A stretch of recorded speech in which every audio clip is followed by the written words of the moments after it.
Chapter 15, Trematoda, Form and Function. Part 4, the muscle system. When we look at the flukes that we refer to as, the trematodes that we refer to as the flukes, that oval shape belies just how much is going on there. Belies the underlying tissues, the underlying systems that are evident, that are present and, evidently are much used. One of those systems happens to be the muscle system. Okay, there's going to be different muscle systems that are independent of each other but can work in cooperation to aid in the movement, to aid in the swimming of the fluke. First, when you look at the fluke, you're going to see that there are circular muscles, muscle fibers, muscle tissues. They circle the oval of the fluke. You're then going to have longitudinal and diagonal. Longitudinal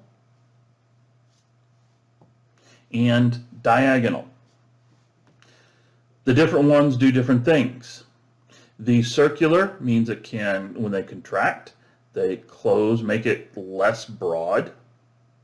Longitudinal, when they contract, they move it this way. And the diagonal, make it so it can move that way. Each of these different systems, these different layers, are going to be enveloped in their own sheaths, so they are independent of each other. Just like my muscles here in my chest, my neck, my face. Individual muscles, there's going to be fascia separating the muscles here in my face, so that if I'm really good, I can sit there and get individual muscle or muscle groups to contract, and it's not all of them on one side of my face at once. Just like on my neck, I can get certain ones to contract and flex, where others not so much. And these are going to be smooth muscle fibers, okay? Means that the way they twitch and how they function is going to be quite a bit different than muscles you would find in higher order animals. So you look here. Again, this is the cross section of the tegument of fasciola hepatica. You look here and you can see the underlying circular muscle, longitudinal muscle. They're drawn looking differently because, remember, they are pointed longitudinally, diagonal, circular.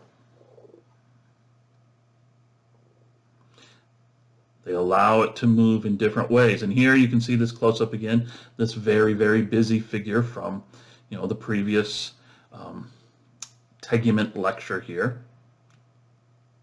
You look at it here below the syncytia, but between the syncytia and the cyton. You see this layer here, it's highlighted black. The black is, what do they refer to it? The interstitial material, some form of connective tissue, okay? Remember I told you we have fascia, wrapped around the bundles holding things together this way. That's the connective tissue here. And you can see the muscle fibers, the muscles and the fibers being drawn in different directions here. Circular, longitudinal, diagonal.